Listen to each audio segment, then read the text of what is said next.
Greetings, YouTube. Today I'm going to talk about the Savage Worlds Deadlands setting, or specifically it's called Deadlands Reloaded. Now, this setting provides you with all the tools, either as a game master or as a player, that you're going to need to play in the Weird West. And the Weird West, to me, is an entire genre. It isn't a specific setting. This takes place in a slightly alternate history. The Civil War does not end in 1865, it continues. In 1868, a massive earthquake hits California. It literally rips the state asunder and creates a new landscape. And when it does this, it releases to be discovered a substance which comes to be known as ghost rock. Now, it's called that because when you burn it, like coal, people say that it screams like the souls of the damned. But to everyone who doesn't care about that, it burns 100 times hotter and 100 times longer than coal.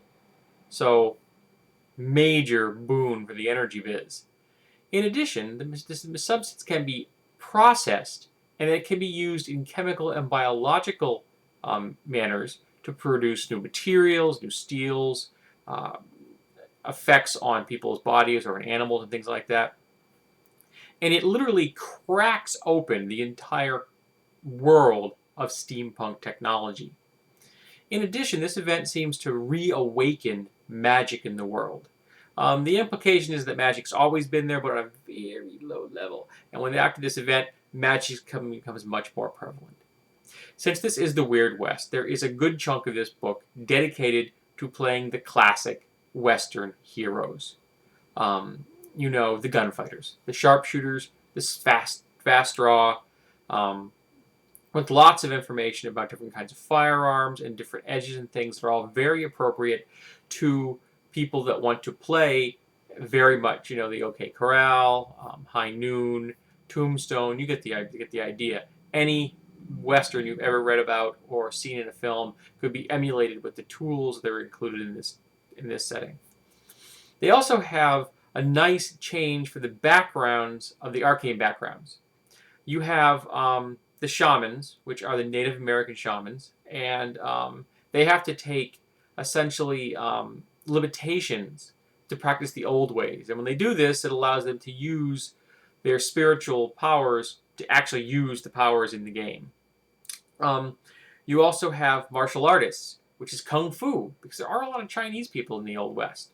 And so you can use different wushu kind of abilities if you have this arcane background. You have mad scientists, and the mad scientists are the classic steampunk engineers and thinkers and tinkerers. The people coming up with the jetpacks and the electric guns and the gas canisters that put people to sleep, and everything, big goggles that see in the dark and stuff. Anything you can imagine a steampunk engineer wanting to come up with, this is the arcane background for that. Then you also have the hucksters, and the hucksters are the card sharps, the arcane wielders of magic, and they energize cards, and they have lots of luck, gambling based things, and they can literally make deals with the devil. And the last of the arcane backgrounds are the faithful, the believers. Now, because this set is set in the Old West in the United States, or at least a United States, it kind of defaults to the concept that most people are going to be Christian. But they do talk about Voodoo priests and priestesses from the South. But there isn't any reason you couldn't have Jewish rabbis, Muslim imams, individual believers of a particular faith, those that harken back to older traditions, folk magic from the old world. Even something you could even throw in some, a little bit of Cthulhu-ish. Maybe somebody comes from Arkham, Massachusetts. You know what I mean? So all of this is available to your players, depending what the background they choose. It is everything you need in one book, along with the Explorer's Handbook, of course, to play in a Weird West setting. Now, the powers are nicely done, because they've reskinned the powers so that their descriptions are a little different. Descriptions are really tailored to fit this setting, even though the powers are mechanically the same as the Explorer's Handbook has. Explorer editions, yeah. And they also have footnotes to each one showing how each of the 5 different arcane backgrounds I just decided might handle things slightly differently. Like shamans might enact this power in one ways, the faithful may be enacting it in another, the hucksters might do something else, and not all powers are necessarily available to every single one of the arcane backgrounds. For example, flying is available, but instead of the wushu, they don't really fly so much as they do the huge wushu type jumps, like bouncing off walls and trees and onto bamboo shoots, and that kind of really over the top kind of thing. So it's very well done. It's a nice flavor. It really is quite well executed. They also have some nice background stuff, for example, for fear levels. If it's a place that's completely normal, there's no fear level. But some places are weird, like the new landscapes in California, they have a really high weird level. Lots of nasty monsters, lots of strange things go on. Nature itself is perverted. They touched upon that in The Day After Ragnarok, and I think both of these settings handled that very well. There's a nice section of monsters on here. Lots of things that were classic American folk tales, but also some just like giant animals, little weird things like that. And I think that they would fit into any old West setting, but I think they also might be useful in some fantasy settings or even mutant settings, post-apocalyptic settings, to throw your players for a loop because they're not going to be expecting it. So there's a nice selection of things there, and I recommend that section alone as being very useful.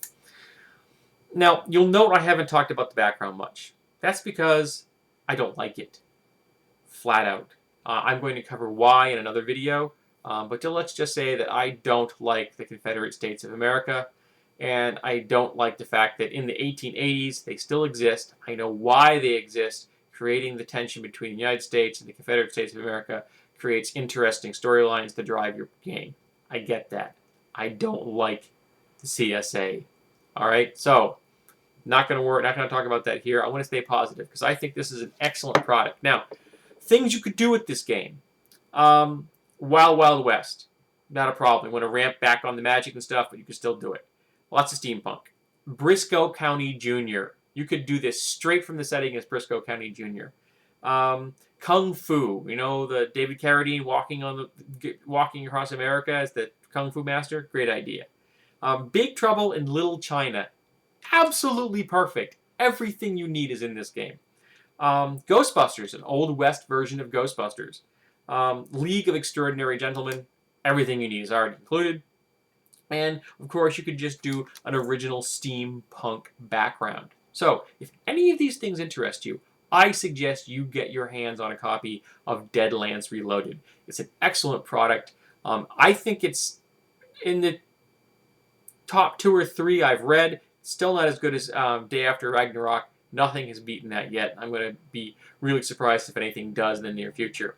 But if you like the Old West and you want to look at this setting, I recommend it.